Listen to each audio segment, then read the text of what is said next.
Olá, tá começando o 159º episódio do A Fonte da Gigahertz, patrocinado nessa semana pela ExpressVPN e pela Gorilla Shield. Quem fala aqui é o Marcos Mendes, e assim como toda semana o Felipe Espósito também tá por aqui, beleza? Tudo certo, Marcos. E aí, como é que vai? Tudo bem, eu tô igual a você, Felipe, estou vivendo perigosamente. Eita! No limite. E O que com que o você anda beta? aprontando, Marcos? Instalou beta. Eu instalei o beta do macOS, eu achei a desculpa perfeita para justificar a loucura de instalar, que eu queria fazer uma matéria comparando as transcrições de IA da OpenAI, da NVIDIA, e a Muito legal, transcrição, inclusive. né? E a transcrição da Apple. Aí eu me convenci de que era isso que era necessário, eu pelo bem da ciência ia instalar o beta, faria esse sacrifício, instalei. E tirando um ou outro tropeço inicial, tipo o mouse da Logitech parar de funcionar, com os meus atalhos de teclado para editar os podcasts, aí eu desinstalei e instalei de novo o Logitech Options lá, ele deu crash na primeira instalação, falei, nossa, cara, cometi um grande erro. Mas não, foi, tá beleza. Por enquanto não aconteceu o bug que tá dando pro Rambo do Safari, por exemplo, ficar inutilizável. Só não sei que aba que eu tô, nunca, porque a sinalização de abas nova tá impossível de decifrar. Mas tirando isso, até que tá ok, viu? Eu quero acreditar que essa das abas do Safari é um bug, porque toda hora eu erro a aba, eu fecho a aba errada, e isso tá me irritando bastante, então espero que o próximo beta corrija isso. Aqui o Safari também é estranho, a gente até conversou sobre isso no ADT aquele dia, e pra mim continua estranho, mas eu acho que depois de um tempo eu percebi, até tava falando com o William, que abraço pro William Marques, inclusive, Abraço. a gente usou muito o Threads, e aqui chega uma hora que o Threads para de abrir, ele fica só naquele logo do Threads, não abre, nada acontece, Instagram é a mesma coisa. Aí eu vou lá nas configurações de Safari, eu limpo o cache do Threads, aí ele volta a funcionar. Então acho que com o tempo algo dá errado ali no cache e ele para de carregar alguns sites. Espero que corrija, mas é aquilo, ó, é beta, né? Não dá pra exigir muito Sim, também de um beta 2. é. Agora, sobre o Threads especificamente, esse é um bug do Threads, não é do beta. Porque quando eu não estava no beta, estava dando a mesma coisa. O Threads não abre aqui para mim mais, no Ah, Mac.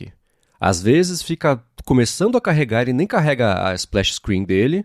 Às vezes fica lá no loginho do Threads e abre. Aí eu é, penso, bom, vou voltar ao trabalho então. Que bom que não abriu, que eu não vou perder meu tempo. pois é. Toda vez que acontece esse tipo de coisa, eu penso, será que é culpa da Apple, da Meta ou dos dois? Geralmente é dos dois, né? Cada um tem um pouquinho. Mas nesse caso, me parece ser o Threads, porque era a mesma coisa sem o beta, então não Boa, pode ser o bom beta. Né? saber. Eu achava que o beta até resolveu o problema. Não, continuou. Então não tenho usado o Threads no Mac, tô usando menos e tô mais produtivo. O que acaba sendo, não é um bug, é um recurso, né? Com certeza. Mas tô, de geral, assim, tô gostando, adorando os widgets, né, de botar os widgets do iPhone ali na tela tela mesmo, né, desktop ali, ao invés de ser só na central de widgets. Ainda não vi nenhuma live activity no Mac. Não aconteceu de eu pedir um iFood, por exemplo, e tá aqui trabalhando só, esperando chegar. Então tô curioso pra ver como é que vai ser. Mas de resto, tô gostando, viu? É, aqui também. A Live Activity eu vi esses dias, no começo, pelo menos o Beta 1 não tava funcionando pra mim. Aí no Beta 2 eu vi que apareceu já algumas vezes, sei lá, eu pedi Uber, daí aparecia ali em cima do Mac que a Live Activity do Uber. Mas também, acho que o melhor exemplo vai ser o do iFood mesmo, porque o Uber, quem que vai ficar no computador faltando 2 minutos pro Uber chegar em casa, né? Não sei. É, E pelo menos aqui as principais que eu uso no meu dia a dia são essas, é Uber e iFood. Então, o dia que eu pedir um iFood, daí eu vejo melhor como que vai ser ali, se aparece do nada, porque foi por um acaso que eu vi um dia que eu ainda tava com o computador na mão assim, aí vi lá, Uber, beleza, legal, entendi. Mas é bonitinho o design, então vai ser interessante, dependendo ali dos aplicativos que você usa no dia a dia, pode ser bacana. sim. Um programa que parou de funcionar pra mim é o Bartender. Que Hum, ele serve pra quem não conhece. Bom, a barra de menus do Mac fica cheia de ícone em cima na direita, né? E esse Bartender serve pra você esconder permanentemente alguns ícones. Ou então, pra ele só aparecer a hora que você passar o mouse por cima da aba e aparecer todos. Geralmente o relógio é a bateria. E o timer, né? Meu timer aí. O resto, Dropbox, por exemplo, eu escondo pra sempre, porque eu nunca preciso desse ícone ali. Esse tipo de coisa, né? uhum. Não tá funcionando. Então, mas é assim, deve ser algum ajustezinho besta que ele precisa fazer no aplicativo para poder voltar a funcionar. É só mais um alerta do que, óbvio, uma reclamação, né? Mas de incompatibilidade total, assim, foi a única coisa que eu encontrei de problema que, sei lá, vai que resolve. Aliás, tem beta hoje, será? Hoje tem chances de ter beta, porque nos 2 primeiros meses, geralmente, a Apple lança beta a cada 2 semanas. O último beta veio no dia 23, uma segunda-feira, então possivelmente hoje, dia 7, no máximo amanhã, mas eu diria hoje mesmo, deve rolar um beta 2 e o beta público, historicamente, se a gente pegar as datas que a Apple lança, tá chegando, provavelmente essa semana também. Talvez lá para quarta, quinta-feira, deve rolar o primeiro beta público baseado no beta 3 de desenvolvedor. Eu tô contando com ele vir na quarta-feira, o beta público. Hoje mais um beta de devs, garante que não tá formatando o telefone de ninguém por engano, e aí, estando estável o suficiente, eles viram a chavinha também pro beta público, né? Difícil sair hoje os dois, porque aí sim é viver perigosamente também, né? Então o pessoal que tá ansiosa aí pra instalar o beta, tá chegando. Tá pertinho. Agora, Marcos, aproveita que você tá com o beta, vou tirar essa curiosidade com você. Duas curiosidades, na verdade. Ah, Primeira, você tá usando os ícones transparentes no Mac também? E segundo, você é igual eu que sentiu falta do Launchpad ou você nunca ligou pra isso? eu nunca lembro que o Launchpad existe. Tanto que você falou agora, eu falei, verdade, né? Deixa eu olhar o Launchpad aqui. E pra mim não fez falta. E eu não lembrava que dava pra usar os ícones transparentes. Eu tô usando os ícones no modo escuro, o normal, né? E ainda Aham. tô estranhando, por exemplo, o Forecast, que é o aplicativo que eu uso para poder botar os capítulos nos episódios aqui da Gigahertz, etc. Ele era um ícone tela cheia, sabe? Ele é um ícone grandão que ocupava toda a área útil do ícone. Agora ele tá arredondado, é um ícone redondo dentro do quadrado arredondado. Como é que chama lá? O Shure Plus Motive também, de acompanhar o microfone aqui. E isso eu ainda estou estranhando, acho um desperdício de espaço. Eles terem, né, jogado os ícones todos para um redondinho pequeno dentro de um quadrado grande preto, né? Agora no modo escuro aqui. Mas tá, depois eu vou fuçar para deixar os ícones transparentes, mas como é que tá para você? Aqui eu tô usando transparente. Eu fico meio dividido, porque eu acho bonitão o transparente. Meu iPhone tá transparente, o Mac está transparente. Mas de vez em quando eu penso, tá tão bonitinho as cores, né? Mas vamos usar transparente por mais um tempo. Inclusive, eu descobri esses dias também que dá pra mudar o relógio da tela de bloqueio do Mac, igual no iOS, você consegue trocar. Não tem toda aquela customização que você estica o relógio, mas dá pra trocar a fonte, o tamanho ali do relógio, se você encontra ele nas. Acho que não é nem na opção de aparência, na opção de wallpaper vai ter lá a aparência do relógio. Aí você consegue mudar o tamanho e algumas informações ali sobre o relógio que você vê na lock screen. Agora, eu senti falta do Launchpad porque eu usava muito, era muito acostumado a usar o Launchpad. Eu sei que tem um Spotlight, geralmente eu vou direto no Spotlight para abrir as coisas, mas tinha um aplicativo ou outro que é muito específico que eu usava uma vez na vida e eu nunca lembrava o nome. Até hoje eu não lembro. Mas eu lembrava em que canto do Launchpad ele estava. Aí agora eu não consigo mais achar o aplicativo. Tem que ir lá, olhar app por app, falar, é esse app aqui que eu preciso. Então, ainda está sendo uma adaptação para mim, mas todo mundo que eu pergunto fala, nem lembrava que o Mac tinha Launchpad, então acho que tá aí o motivo da Apple ter tirado, né? Né? Eu sinto a sua dor, sabe por quê? Porque eu detestei quando a Apple tirou o space que ficava à esquerda de tudo, que era para colocar Sim. todos os widgets, e tinha, sei lá, widget de post-it, de previsão do tempo. Eu gostava de ter uma tela dedicada aos widgets. E era uma tela super legal, bem na época esquemórfica, que tinha uma texturinha. Mas aí, assim, mas aí eu senti isso de falar assim, todo mundo fala, nossa, ainda tinha isso? Eu nem sabia. Falei, poxa, mas tinha, eu usava todo dia, achava tão bonitinho. Mas foi isso, assim. Mas o Launchpad eu sempre estranhei, sabe? Nunca fez sentido pra mim. Isso foi que nem o. Que nem pra mim não é o Control Center, como é que chama lá? As janelinhas cretinas lá do Stage Manager. É a mesma coisa. A Apple pegou um negócio de iPad, enfiou no Mac, não encaixou muito bem, mas tava ali. O Stage Manager já as janelas que ela fez a mesma coisa. Mas tá aí. Não lembrava que eles tinham acabado com o Launchpad. Eu fiz agora um movimento para abrir o Launchpad e abre, né? Tipo um Spotlight com applications aqui. É. Talvez eu até use, inclusive. Eu vou ver se eu me acostumo. Boa. Então é isso. Mini review de que o beta até que tá ok. Vamos ver se o terceiro beta quebra tudo, tem sempre essa chance, né? E fiquem ligados aí que deve sair até quarta-feira o beta público que a gente comenta aqui na semana que vem, só para dar um alerta, o lembrete para todo mundo. Agora eu vou começar com os follow-ups aqui sobre as últimas semanas e um follow-up rápido sobre o filme, o F1 da Apple. Eu acho que agora é seguro dizer que deu certo, né? Eu ainda não fui ver, mas eu tô vendo bastante gente postar stories, que tá assistindo, tá indo no cinema. Então, realmente, parece que deu certo mesmo. E temos números agora, né? Exato, nesse último fim de semana, somando as estreias globais, e teve feriado, né? Foi 4 de julho nos Estados Unidos. Eu ia falar 4 de setembro, não sei porquê. 4 de julho nos Estados Unidos.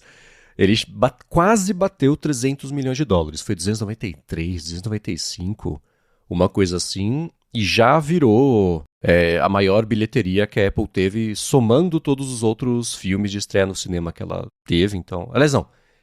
Já virou de doméstica, estreia doméstica, somando tudo já passou. Somando a bilheteria global dos filmes todos de cinema, ela precisa chegar nos 550, 560, uma coisa assim. Mas ela passou a bilheteria de Napoleão, que inexplicavelmente tinha faturado 300, não sei onde, tinha faturado 300 milhões de dólares. Então ela conseguiu. E foi a maior estreia da carreira toda do Brad Pitt. Acho que esse tanto de propaganda que ela fez acabou dando certo, né? Pois é, propaganda, parcerias, como você até reportou lá o caso do McDonald's, então parece ter dado resultados mesmo.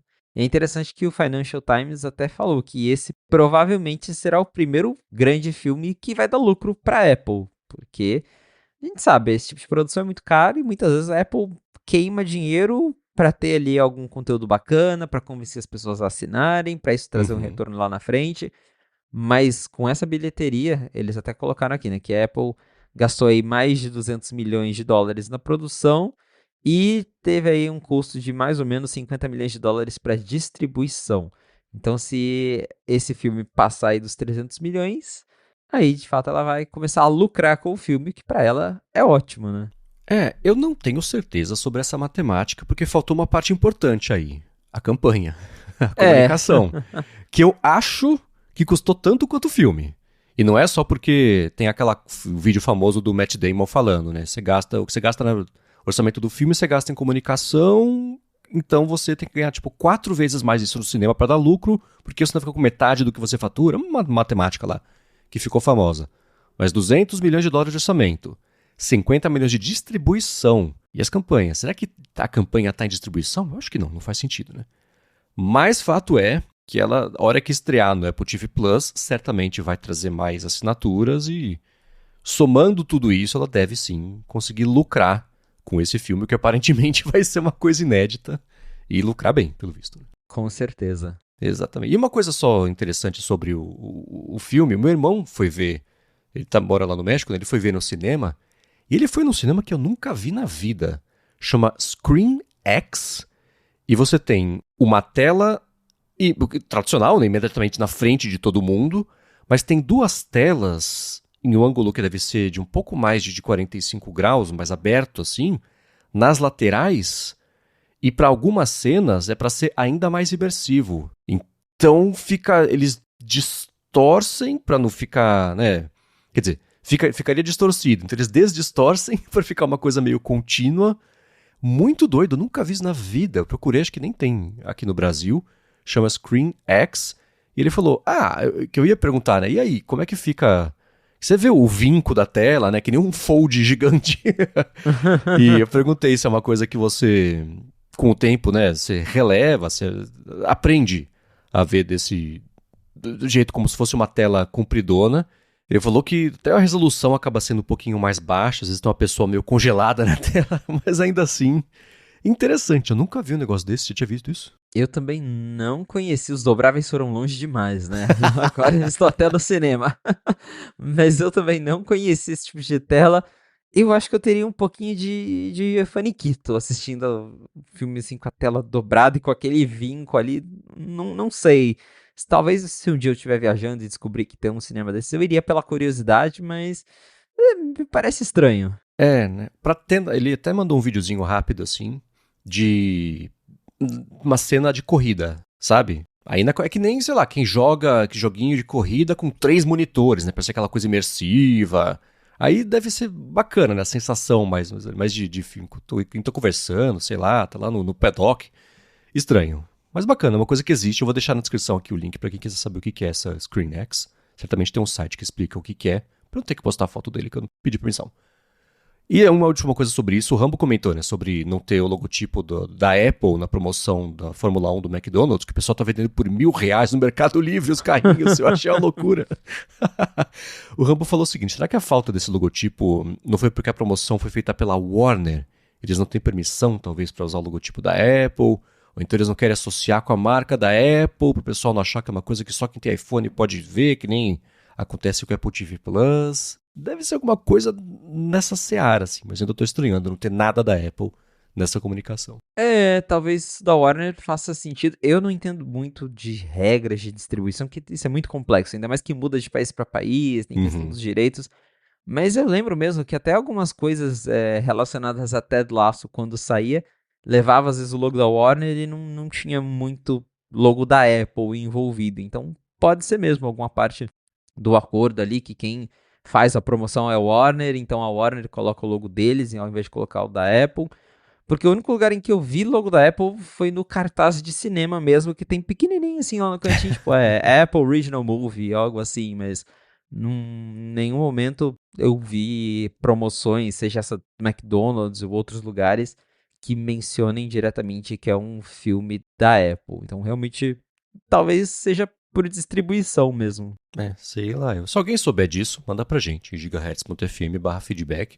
Agora, a gente comentou, né, eu reclamei na semana passada sobre o auto-update da App Store, que pra mim nunca funciona, e tanto o Rambo quanto o Rodrigo Guimarães lembraram que isso acontece, na verdade até funciona, mas existe a opção que os devs têm para liberar atualização automática ao longo de uma semana. Então, assim, lançou 1% instala, depois 2%, 5%, 10%, 20%, aí vai subindo. E aí você entra na loja, aparece o update manualmente, mas o update automático acontece ao longo do tempo quando o dev liga essa opção. O Rambo falou, já expliquei trocentas vezes, eu tinha esquecido.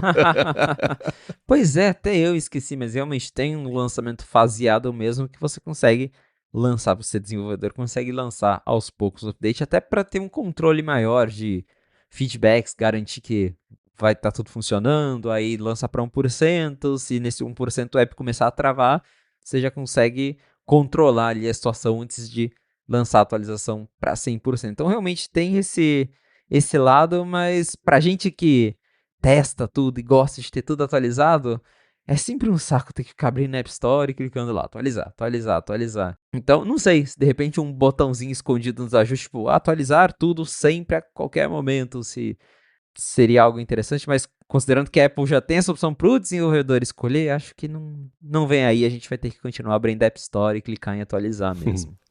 Na verdade, pra mim é mais faniquito que outra coisa. É muito raro. Eu acho que aplicativo de banco tem um ou outro app que fala assim, escuta, pra você abrir aqui tem um update disponível, vai lá, atualiza e volta aqui. Às vezes, assim, via de regra isso não acontece. Vamos ver agora com isso, né, lá na Europa, a gente até tem notícia da Europa aqui, mas do update automático não tá no pacote App Store, pros devs que escolherem ter só 5% ali de comissão, né? Eles vão ter que fazer isso, né? Falar, ó, tem um update disponível, toque aqui, aí vai lá para a tela de updates da App Store, deve dar para mandar o link direto ali. Mas é mais o faniquito de entrar lá às vezes e ter lá 23 updates pendentes. Fala, pelo amor de Deus. Pois Tá? é. Enfim. E sobre as pontinhas do Apple Pencil, que a gente comentou, né, os R$220, uma coisa assim aqui no Brasil, o Rodrigo Rodrigues falou, comprem na China, da China mesmo, né? Nesses sites de coisa chinesa, que é 1 milhão de vezes mais barato e é exatamente igual ao da Apple. E é assim, é a mesma pessoa que faz, né? A mesma fábrica que faz, no fim das contas. Né? A Lari comprou esses dias uma capinha nessas Shein da vida e a única diferença na caixa é que a capinha, né, a foto da capinha não tem o logotipo da Apple, é uma coisa assim. Mas você olha atrás, tem bonitinho, designed by Apple em Califórnia, made in China, é a mesmíssima coisa. A capa, assim, tudo igual. É a mesma fábrica. De dia faz as capas pra Apple, É, de noite faz pra vender na Temu, sei lá. a jornada dupla. Bem isso. Exatamente. Eu brinco, é o mesmo Ming que faz, né? Tudo igual. Então, obrigado ao Rodrigo por ter mandado essa dica. Agora eu comentei da Europa, a gente vai entrar nesse assunto. A Apple agora de manhãzinha publicou o apelo não, né? O recurso formal dela, a multa de €500 milhão que ela recebeu na Europa. Mas antes de falar sobre isso, eu vou agradecer a ExpressVPN, que está mais uma vez patrocinando o A Fonte e que segue oferecendo um mês de graça para você experimentar o serviço e depois 3 meses de bônus se você assinar o plano anual em expressvpn.com/afonte. E uma coisa que aconteceu nessa semana foi o quê? Felipe Espósito falou sobre a utilidade de você ter uma VPN. Então, ao invés de eu repetir o texto que vocês já conhecem, Felipe, por que eu tenho que ter uma VPN? Pois é, eu escrevi lá na Macworld nessa semana sobre VPNs, explicando justamente os benefícios de usar, desde você proteger seus dados, aquela questão de você entrar no Wi-Fi público, não sabe se é seguro, quem mais está ali de olho na sua conexão, então com o VPN você consegue proteger essas informações para, de repente, um Wi-Fi de aeroporto, Wi-Fi de hotel, para quem viaja bastante, isso é bem comum. Ao mesmo tempo, a questão, né, coloquei ali nessa matéria, a questão de esconder a sua localização também. Você se protege, usa um IP de um lugar diferente e ainda se beneficia disso para assistir a streaming de outros lugares. Acontece muito, por exemplo, eu estou viajando, mas quero entrar no Globoplay para ver alguma coisa e o Globoplay, tirando Portugal e Estados Unidos, eles não funcionam em outros lugares. Aí consigo acessar o Globoplay viajando ou aqui dentro do Brasil mesmo, tá? Liga a VPN e consegue acessar o catálogo de streaming de outros países. Então, tem várias vantagens aí de usar VPN, deixei tudo explicadinho lá na matéria para quem não conhece, porque a gente escuta muito falar de VPN, mas às vezes a pessoa nunca se adentrou para saber, e eu deixei ali bem explicadinho, e aproveitei para comparar com o iCloud Private Relay, que é um serviço que muitas pessoas descrevem como a VPN da Apple, e mas não é, né, porque o iCloud Private Relay, como eu explico ali, ele também funciona como uma VPN, protege a sua conexão, muda o seu endereço de IP, só que ele só funciona dentro do Safari até hoje. A Apple nunca expandiu ele para o resto do sistema. Então, às vezes, a pessoa liga e acha que está protegido tal como uma VPN, mas tem esse asterisco. Ele só funciona dentro do Safari e é só para quem assina os planos do iCloud Plus. Então, nessa matéria tá lá, bem explicadinho. O que é VPN, quais os benefícios e o que ela tem de diferente do iCloud Private Relay. Excelente, ficou muito legal a matéria, inclusive vale a pena dar uma espiadinha, o link vai estar na descrição e para você poder aproveitar a promoção da ExpressVPN um mês de graça e depois 3 meses de bônus para assinar o plano anual, expressvpn.com/afonte ou tem o link na descrição também para cair já com o cupom aplicado ou o cupom afonte no checkout, você garante desconto também. Muito obrigado ExpressVPN pelo patrocínio de mais esse episódio do A Fonte e pelo apoio a toda a Gigahertz. Valeu ExpressVPN! Muito bem, nesta manhã a Apple oficializou o recurso dela contra a multa que ela recebeu na Europa. Isso vem depois de, na semana passada, retrasada? Passada? Eu acho que foi semana passada mesmo, não foi? Eu acho que na verdade foi o recurso foi na retrasada. A gente falou na semana passada sobre ela ter anunciado uma série de medidas novas na App Store para lidar com a comissão que ela vai cobrar do pessoal que desenvolve, o que pode, o que não pode, o link externo, esse tipo de coisa. Então o que ela fez? Foi 2 passos. Né? Primeiro, anunciou um bando de mudança e hoje entrou com esse recurso dizendo que as multas que a Europa aplicou lá, a comissão que foi aplicado contra a Apple é desproporcional, especialmente levando em conta que ela já tinha feito algumas mudanças, fez mais mudanças e que a Europa fica trocando as regras, né, do que tem que acontecer. Então, o que ela falou oficialmente foi: hoje a gente colocou aqui o nosso recurso, que a gente acredita que a Comissão Europeia, a decisão dela e essa multa sem precedentes vão muito além do que a lei pede.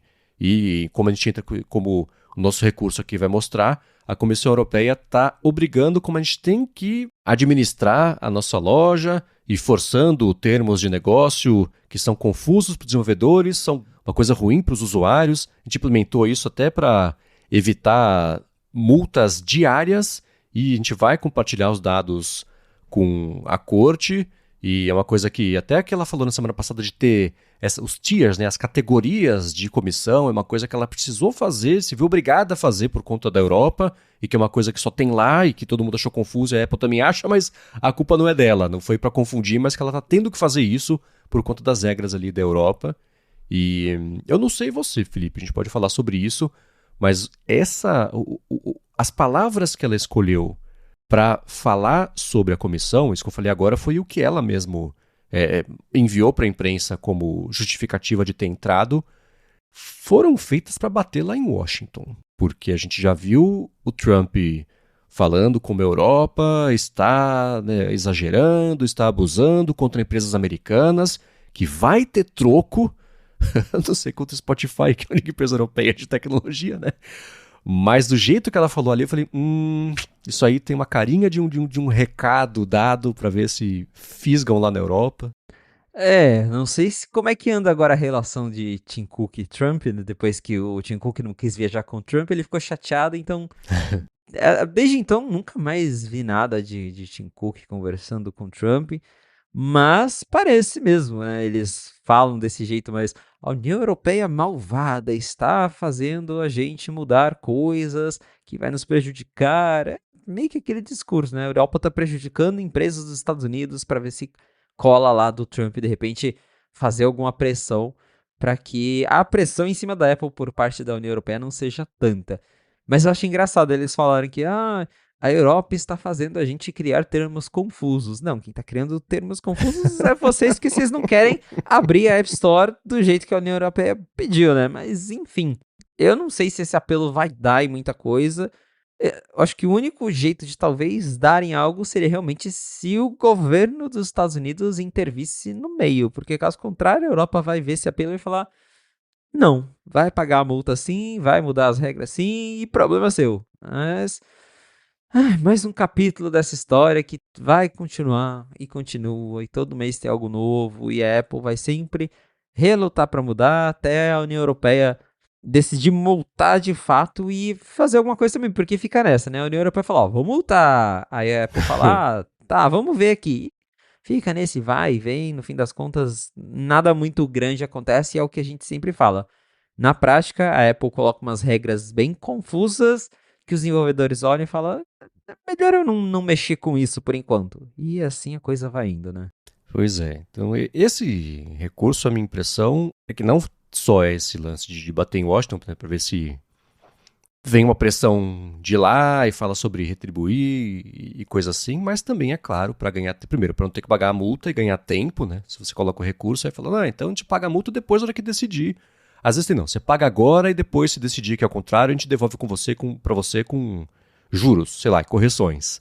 Mas assim, absolutamente previsível que isso ia acontecer, porque cada vez que a Europa fala assim, eu quero que você faça isso, isso e isso, aí fala assim, não, eu vou fazer esses outros dois aqui, pode ser? A Europa fala, não, eu quero que você faça isso, isso, agora mais esse aqui. E a Europa fala, então, pode ser, não. Então, não é o assunto mais divertido, mas ele é importantíssimo, né? Porque a gente já viu aqui no Brasil, por exemplo, muita coisa bater depois que a Europa falou, escuta, é assim que faz, tá? O Brasil falou, então vou fazer igualzinho, propõe uma lei, alguém propõe aqui como se fosse original vindo de lá, né? Então, tem que ficar de olho nisso. E falando no Brasil, a Apple aqui recebeu não exatamente a multa, mas o CAD recomendou, que agora vai ter um julgamento que vai definir isso mesmo, que a Apple seja punida por conta das regras de App Store, obrigar os pagamentos por meio do sistema dela, muito parecido com o lance da Europa. E isso aqui no Brasil vem lá desde aquela reclamação do Mercado Livre, e logo depois acho que foi a Epic Games, né, que também apoiou, talvez o Spotify. É o pessoal que não quer mesmo, né, pagar ali nenhum tipo de comissão para a Apple. Então aqui no Brasil vem a recomendação do CAD de que ela sofra consequências, seja obrigada a mudar o esquema. Então tá tudo acontecendo meio ao mesmo tempo, né? Exatamente, é o que você falou, acontece lá fora, em algum momento acontece aqui também, principalmente se tratando de Europa, que o Brasil ama se inspirar em legislação europeia e não seria diferente nesse caso, mas por enquanto é isso, a Apple não chegou a ser multada, né? Uma recomendação de que ela seja multada, isso ainda vai ser decidido. Ainda está rolando aquele prazo que o CAD deu para a Apple, que ela teria 90 dias, se eu não me engano, para implementar as mudanças. Prazo que uma hora cai, depois alguém faz o prazo voltar e assim tá indo. Mas se eu não me engano, nesse momento o prazo ainda está rolando. Mas é isso, a Apple também tenta recurso aqui sempre no Brasil, e às vezes ela consegue, daí outros dias ela derruba. Mas tudo indica que é realmente questão de tempo para esse tipo de coisa começar a valer aqui no Brasil mesmo, para a Apple ser multada e aí, né, consequentemente, ser obrigada a fazer mudanças. O CAD também exige não só mudanças ali na App Store, mas também mudanças para a Apple abrir o NFC do iPhone, por exemplo, que ela até abriu, só que ainda assim tem que pagar uma taxa para a Apple e o CAD quer que ela abra de vez sem ter que pagar taxa. Então, é uma situação ali meio complexa. Até eu lembro que teve uma discussão recentemente, porque agora o Banco Central lançou o Pix por aproximação, e parece que o Google já está implementando, mas a Apple ficou meio. Sim. Não estou afim, justamente por isso. Se ela implementa o Pix por aproximação, o Pix não tem taxa, a Apple não poderia cobrar nada e ela não está muito afim de fazer isso. Então o CAD também está bem em cima dessa questão do NFC. E a resposta da Apple é aquela clássica, né? Que a App Store é um lugar seguro, confiável, que ajudou os desenvolvedores a construir negócios de sucesso e que eles ficam com medo de que as regras do CAD prejudiquem a experiência dos usuários aqui no Brasil. Então, é a mesma história, mas eu também acho que é questão de tempo até, de fato, o CAD bater o martelo para falar que a Apple tem que mudar. Se não mudar, vai ser multado em um valor específico que provavelmente eles ainda vão decidir lá na frente. E aí é ver se a Apple vai de fato implementar as mudanças ou se vai fazer o famoso embromation, que é o que ela faz lá na União Europeia, né? E aqui também vai ter, né, recurso, blá, blá, blá, blá, isso não vai acabar tão cedo também, né? Mas é claro, os detalhes aqui da matéria bem bacana do Tecnoblog vão estar na descrição do episódio. E fechando a trinca, não exatamente regulatória, mas o tour mundial da situação da Apple, na China, ela não é passando por um período complicado. iPhones faz 2 anos que estão em queda de vendas. A gente vê isso refletindo no faturamento da Apple na China, que chegou a cair tipo 13% em um dos trimestres. A melhor notícia que ela teve foi, sei lá, um aumento de 2%. De resto, só queda, queda, queda, queda. Ou no máximo ficar no 0 a 0. E isso veio muito em parte, especialmente nos últimos meses, porque lá na China o governo está com um programa de incentivo que banca um pedaço do desconto dependendo do preço do aparelho. Tem esses aparelhos baratinhos que acaba sendo muito para o mercado doméstico, né? Uma Huawei da vida, Xiaomi, elas acabam se saindo bem. A Apple até deu o braço a torcer e colocou não só iPhones, mas tem Mac também nesse programa aí de incentivo. E a gente tinha visto já há algumas semanas um relatório falando que tanto nos Estados Unidos quanto na China, os Estados Unidos por conta da compra de iPhones antecipada, né, o pessoal que assustou lá com as tarifas, etc., a Apple conseguiu vender bem lá. Mas na China também ela estava conseguindo reverter essa queda super prolongada de venda de iPhones. E agora, nessa última semana, pintou um outro relatório. Esse veio do pessoal da Counterpoint Research, que falou que a Apple conseguiu mesmo agora reverter essa queda de venda de iPhones por lá num trimestre que é historicamente tranquilo, né? Não tem lançamento de nada. No máximo ela lança uma cor nova, uma coisa assim, mas que ela parece que o pior já passou para ela quando o assunto é vender iPhone por lá. É um assunto bem complexo porque, como você bem observou, a queda em venda de iPhone, que continua vendendo muito, a Apple não está falindo, sempre bom lembrar disso, mas é um fenômeno meio global mesmo, porque é isso, os telefones estão ficando mais caros, as pessoas estão menos dispostas a trocar de telefone todo ano, até porque não tem necessidade, e a Apple, claro, sente isso. Na China, a competição é ainda mais acirrada porque existem um monte de marcas chinesas. Se você acha que tem muita marca chinesa aqui no Brasil, na China tem 50 vezes mais marcas competindo entre elas para ver quem disputa a atenção do consumidor. E tem isso, tem uma série de incentivos lá na China para essas marcas chinesas. O governo acaba dando vários incentivos fiscais, então esses telefones chegam para os chineses muito mais baratos do que um iPhone, por exemplo. Mas a gente vê que a China continua sendo um mercado importante para a Apple porque lá ela dá o braço a torcer e tenta entrar no jogo. Teve, né, igual o Marcos falou, que a Apple recentemente tentou enquadrar lá os produtos numa série de descontos também, que ela vem dando lá nas Apple Stores, nas lojas da China. Teve até a Counterpoint Research falou que teve um festival importante de vendas na China, que várias lojas, lojistas, e-commerce costumam dar grandes descontos e a Apple participou, e normalmente a Apple nunca participa dessas ações em Uhum. Black Friday, descontaço, ela até dá o desconto para os revendedores, mas ela mesma nunca participa, mas esse ano a própria Apple entrou na promoção, então mostra que ela se importa muito com o mercado que ela tem na China, e pelo menos por enquanto ela conseguiu ali dar uma segurada e reverter a queda que ela vinha tendo. Vamos ver a longo prazo.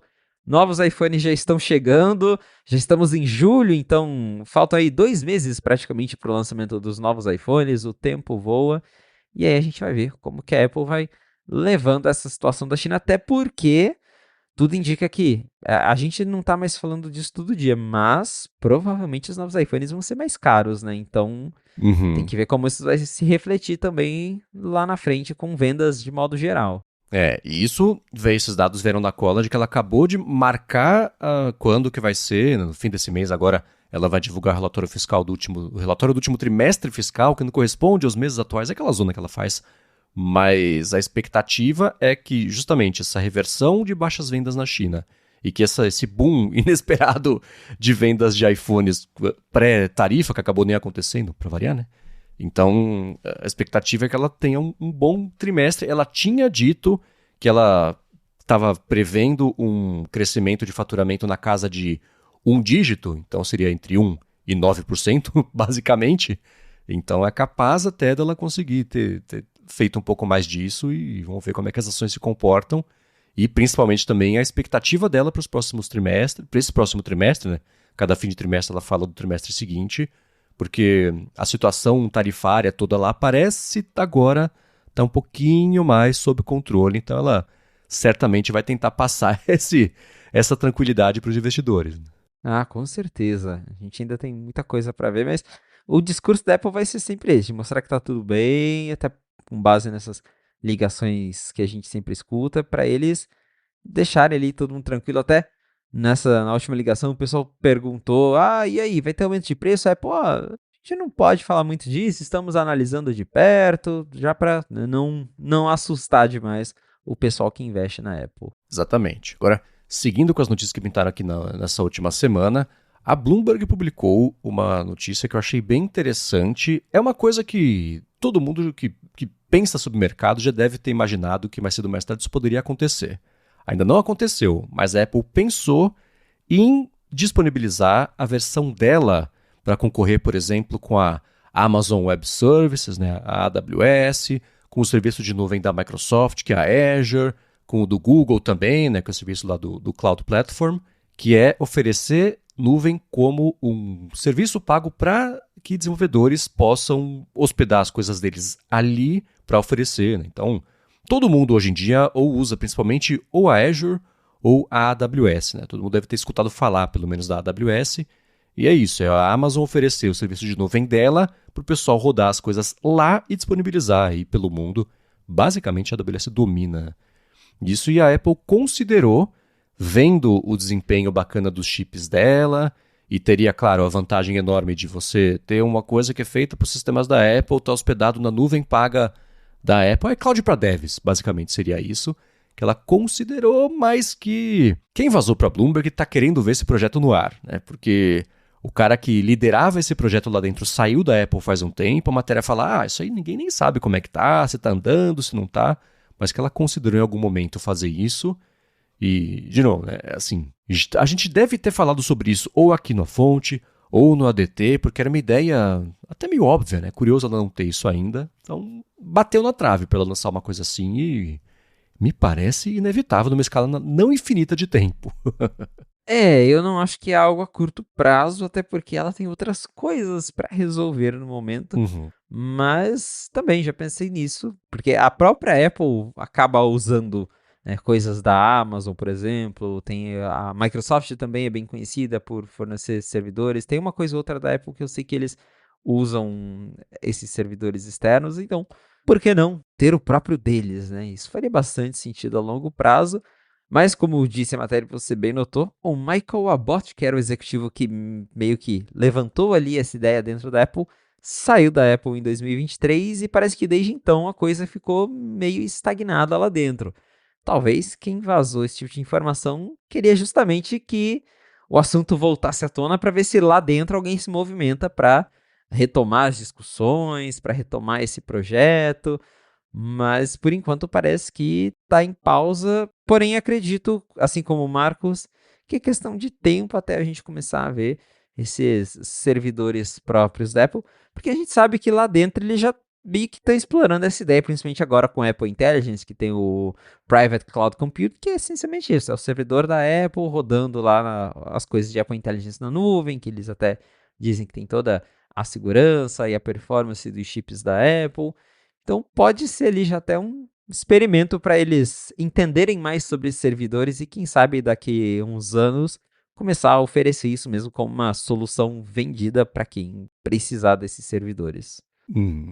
Existem algumas questões que eu acho interessantes aí, que dá para abordar, por exemplo, do lado de privacidade, ela querer ter esses dados todos. A gente nunca viu um caso de vazamento, por exemplo, vindos lá, mas é uma porta de entrada a mais, né? Assim, então existe uma questão de risco aí que ela tem que levar em conta, e certamente ela levou em conta, né? Mas a parte de desempenho, é interessante ela ver que deu tão certo que poderia oferecer como um serviço.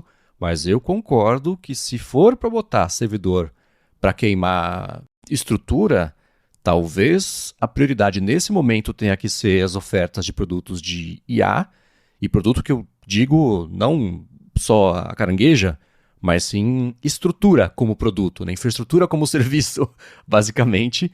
E isso é uma coisa que vai cada vez mais precisar, que toda a parte de IA, inferência e desempenho, isso vai ficar cada vez mais em voga, com mais necessidade. Então, talvez uma coisa migre para outra. Vai saber, né? Esse projeto pode ter virado, talvez algo de oferta de nuvem para isso.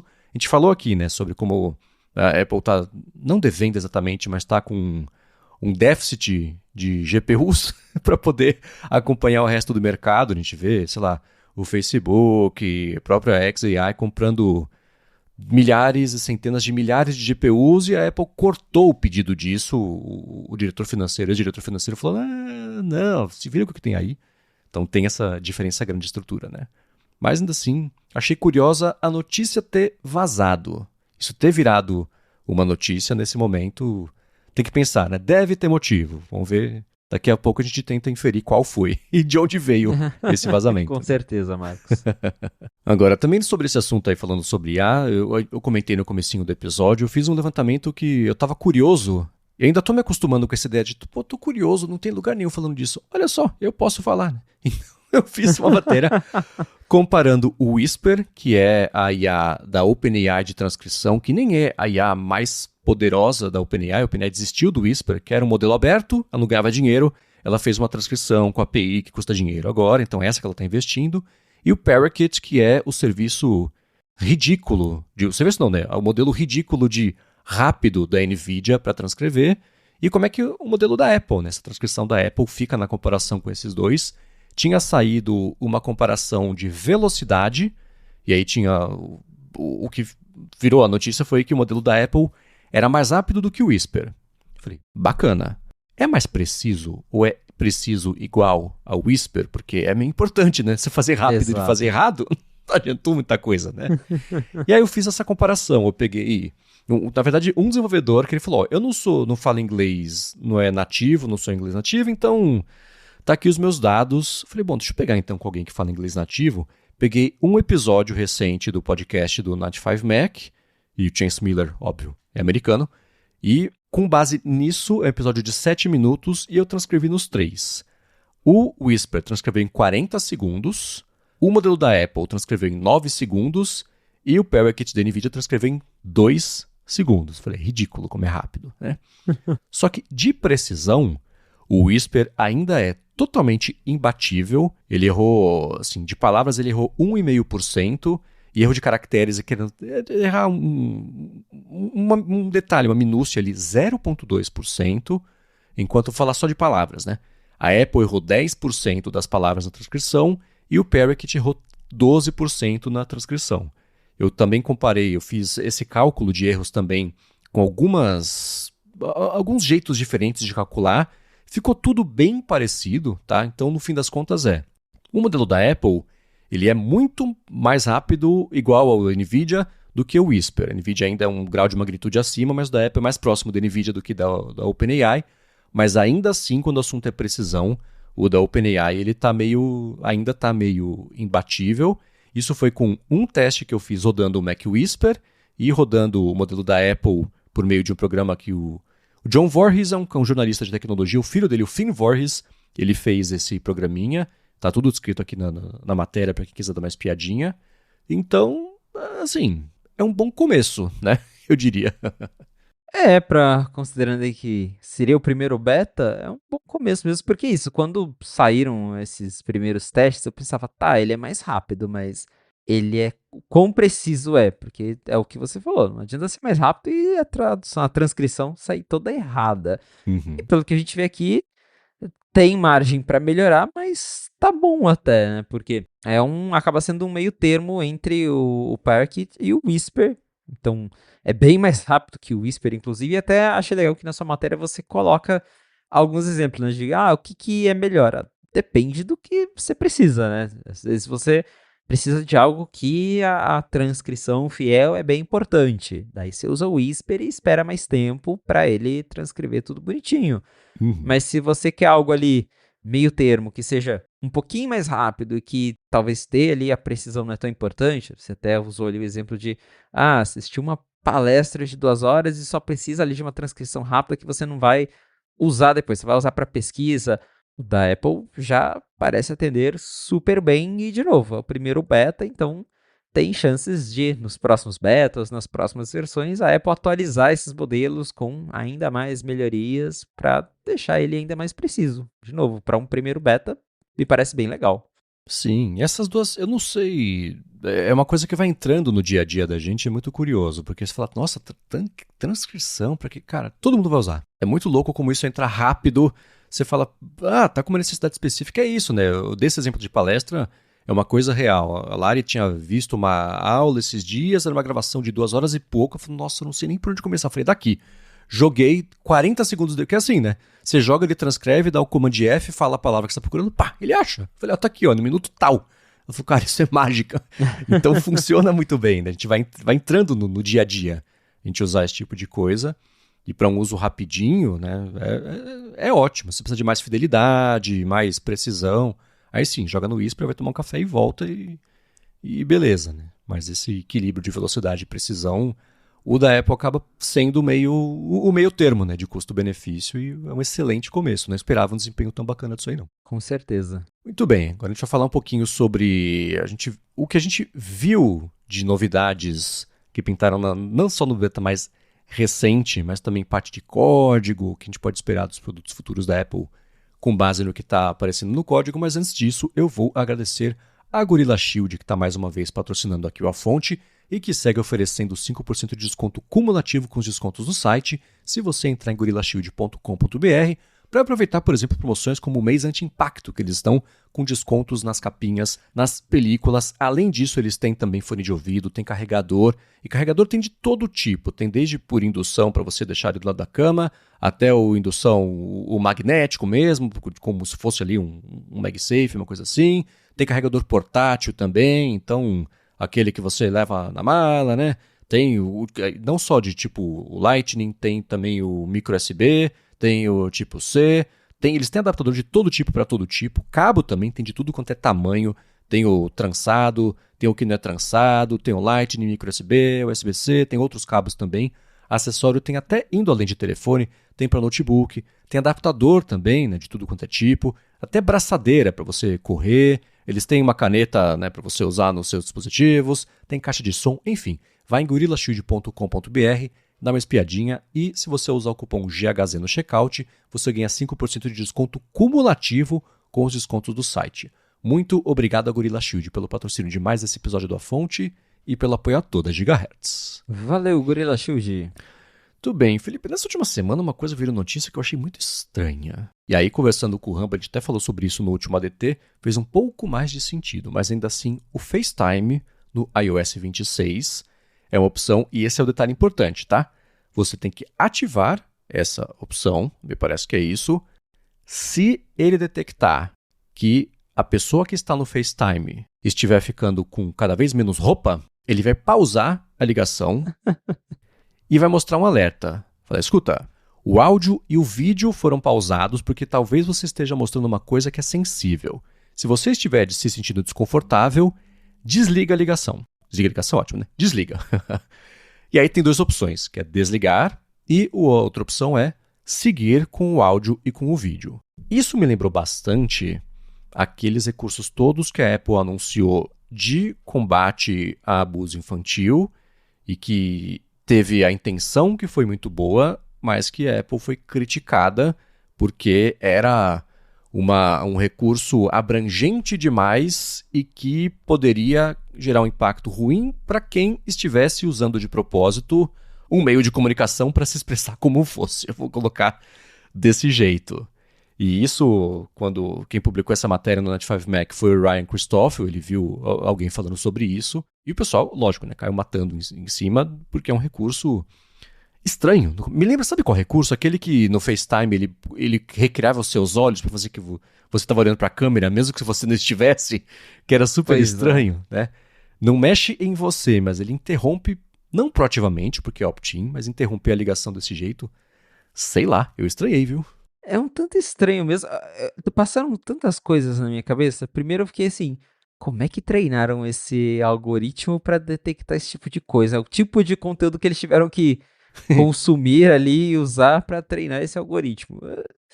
E me lembra muito aquelas ferramentas anti-abuso infantil que a Apple tentou implementar. Algumas até acabaram entrando, mas de uma maneira mais branda do que era antigamente. No iMessage mesmo tem algumas coisas que se ele detecta uma foto que pode ser, né, de conteúdo sensível, a foto fica borrada, aí aparece uma mensagem lá perguntando se isso mais para dispositivos daí de criança que tem isso ativado. Se quer mesmo ver aquilo, pode até entrar no caso de pedir o código lá de acesso dos pais para confirmar que quer ver aquela mensagem.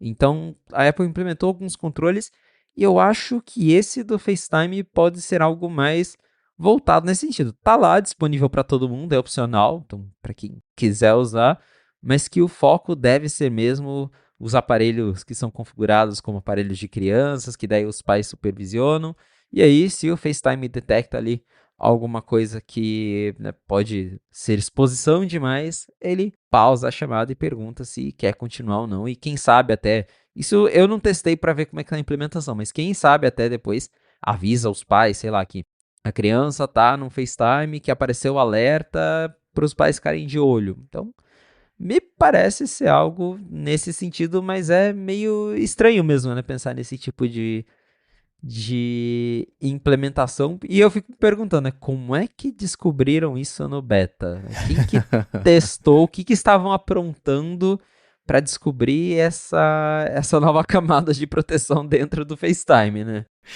Alguém que certamente estava passando por essa situação, fosse ela desconfortável ou não, né? Mas eu achei muito curioso. E interessante que se é opt-in, né? A pessoa já tinha fuçado nos ajustes, não sei, ligado isso.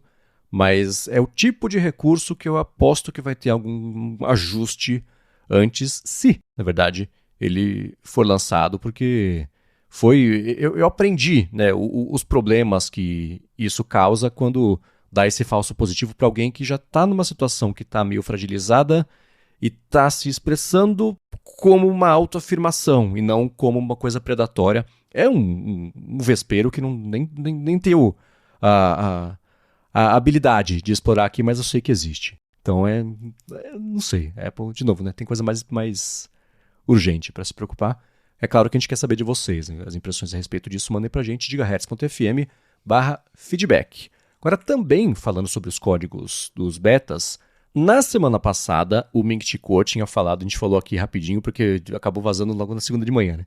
Que a Apple estava pensando em lançar um MacBook com processador de iPhone, e a gente tentou fazer sentido. É um MacBook Air? É um MacBook normal? É o MacBook Air, que ela vai fazer o MacBook Air subir de preço para esse ser o novo MacBook Air ou não? Ele vai ser mais barato mesmo? Será que vai ser de plástico, né? O pessoal debateu bastante a respeito disso, mas não só isso. Isso foi uma coisa que o pessoal do Mac Rumors até achou mesmo no código lá do macOS, tá? Faz um tempo, na verdade, uma referência a isso no código do macOS, mas junto disso saiu um relatório, isso o pessoal do Apple Insider mostrou, que eles encontraram os identificadores de vários Macs novos que a Apple tá para anunciar até o fim de 2026.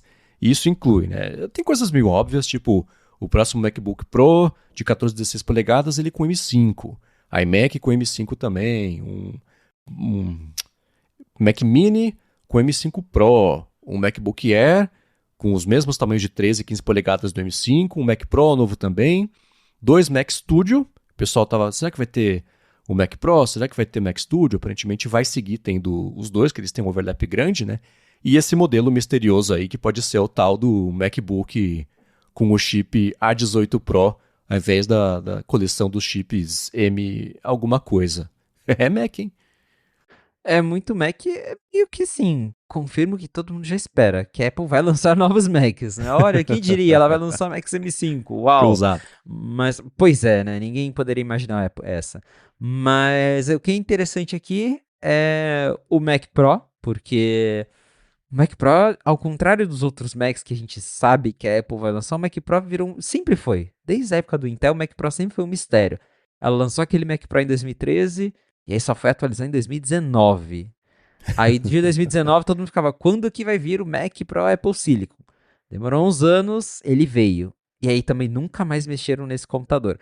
Eu entendo que é um computador muito específico, muito nichado, que é um público que não fica comprando o Mac Pro todo ano. Só que também, ainda mais agora com o Apple Silicon, que a distância entre o Mac Pro e o Mac Studio é curtíssima hoje. E Uhum. ainda mais que agora você tem um Mac Studio que em tese é mais rápido que o Mac Pro. Quem compra o Mac Pro é porque precisa das expansões, daquele monte de portas que você consegue fazer no Mac Pro e que não consegue fazer no Mac Studio, mas em desempenho você já consegue comprar um Mac Studio que é mais rápido que o Mac Pro que a Apple vende. Então, eu sempre me pergunto até quando a Apple vai manter o Mac Pro na linha, porque talvez compense mais ela só falar, galera, é isso, comprem Mac Studio, mas baseado aí nesse report do Apple Insider, parece que vamos ter um novo Mac Pro M5 depois de muito tempo. E é engraçado, porque parece que todo ano tem o Gurman falando, ó, a Apple tá fazendo um novo Mac Pro, hein? A Apple tá fazendo um novo Mac Pro. E ele nunca é lançado por algum motivo, mas pelo jeito vem aí tanto um novo Mac Pro, um novo Mac Studio também, e o mais interessante, que é o que está chamando a atenção no momento, o modelo misterioso que provavelmente é o MacBook com chip A18, que a gente já chegou a comentar um pouquinho sobre, que me deixa bastante intrigado. Eu quero muito ver de todos esses modelos aqui que vazaram, que estão no possível lineup da Apple, é o que mais me interessa, porque estamos falando de um Mac A18 que possivelmente vai custar bem menos do que o MacBook Air atual e me parece uma ideia promissora. Não sei se é o tipo de Mac que eu compraria, porque hoje os MacBook Pro dificilmente eu vou trocar ele, mas se for como os rumores estão falando mesmo, um Mac aí na faixa dos 600, 700 dólares, parece que vai ser um modelo que muita gente vai escolher, né? Eu ia te perguntar, na verdade, se você está no mercado para um Mac novo. Caso você Hum, esteja, qual seria a sua escolha? Pensando talvez em modelos futuros. olha, hoje eu tô com o M2 Pro, acho que você também, né, Marcos, tem o M2 Pro Sim. aí, e trocar ainda não é uma coisa que eu cogito. De vez em quando eu até penso, seria mais legal ter mais espaço, mais RAM, mas o M2 Pro funciona tão bem que, sei lá, ainda não. Eu não senti aquela necessidade em trocar de Mac. O que eu estou tentando esperar, e com base em rumores, tudo pode mudar, mas é o tal MacBook Pro redesenhado que vai ter tela OLED. Talvez o redesenho e a tela OLED sejam motivos que me façam pensar com carinho numa mudança, mas se fosse só por desempenho, eu tô super bem com o MacBook Pro. Mas eu iria justamente para outro MacBook Pro, porque, assim, eu tive o Air M1 quando Eu sempre usei MacBook Pro, desde lá atrás. MacBook É, eu Pro também. 2009, MacBook Pro com Touch Bar. Aí quando chegou a linha M1, o Air M1 era tão bom que ele dava um pau no meu MacBook Pro. Então ele era mais barato e era melhor. Eu falei, não preciso de um MacBook Pro, vou pegar o Air. Só que depois a Apple inventou os chips Pro, Max, Ultra, que daí sim tem uma diferença. E veio esse MacBook Pro que a gente tem hoje, que tem a tela 120 Hz, tem mais portas, tem HDMI, tem entrada para cartão de memória, que eu acabo usando bastante. Então, para mim, fez sentido agora voltar para o MacBook Pro e acho que eu não abriria mão desse monte de porta e outros benefícios que tem o MacBook Pro, apesar de vez em quando eu sentir falta de ter aquele notebook fininho, que eu olho pro meu MacBook Air e falo, nossa, ele era tão fininho, tão fácil de levar, né? Não que o Pro, eu tenho o Pro de 14, então ele até é compacto, mas ainda assim é bem mais grosso e pesado do que o MacBook Air. Porém, pensando no meu trabalho, no meu dia a dia, eu ficaria no MacBook Pro mesmo, mas quem sabe, né, com esse MacBook baratinho, ter um Mac mais fininho, reserva, só para usar para levar numa viagem, escrever matéria. Não sei, e você, Marcos? Tá pensando já em trocar o seu M2 Pro? Tô mais por frescura. O eles dá e sobra, e sobra e sobra de novo pra tudo o que eu faço, o que eu preciso. Eu não sinto que eu tô batendo no teto de nada dele. Mas é tão legal ter uma coisa nova.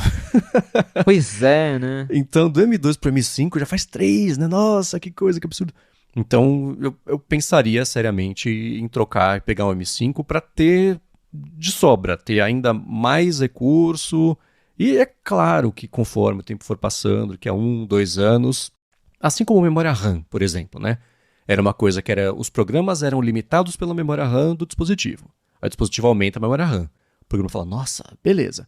Aí ele avança, tem memória RAM de sobra, aí vai passando o tempo, começa a bater de novo no teto de memória RAM.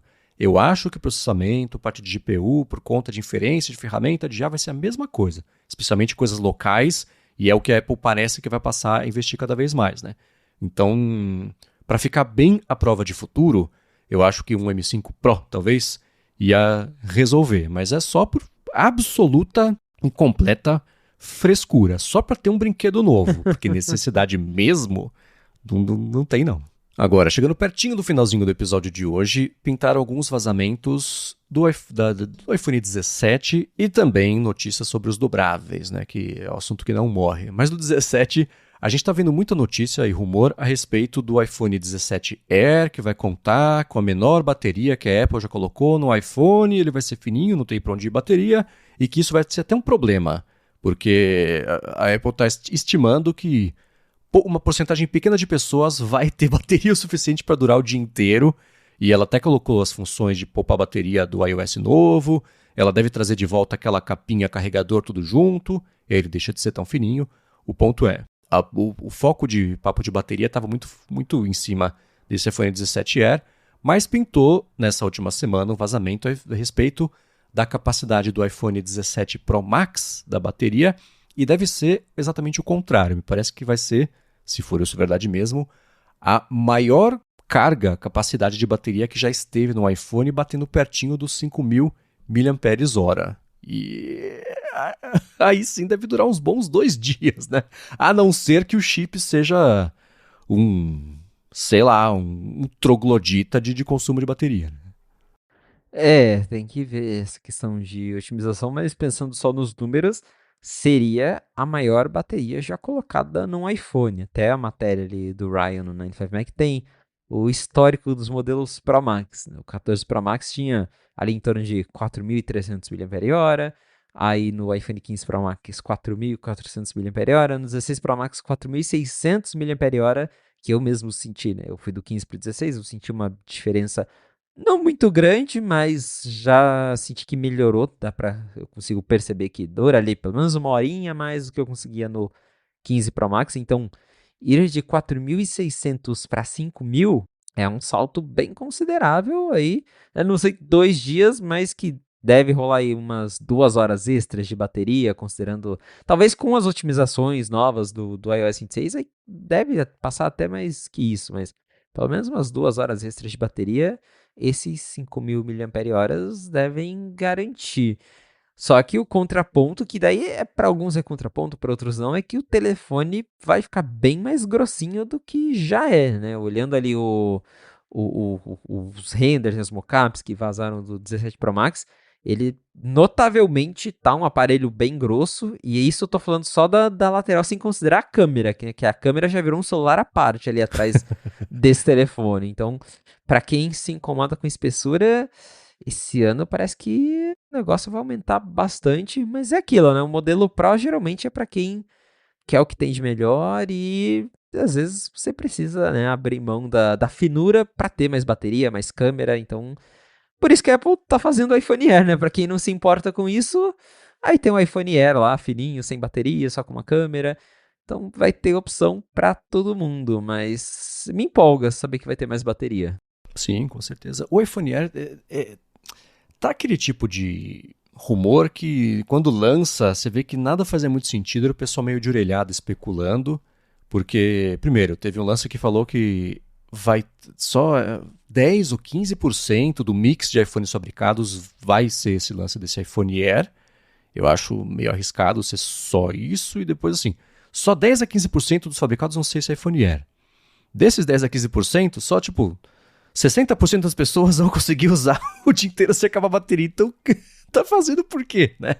Então, eu acho que tem alguns bois nas linhas ou na linha sobre esse dispositivo.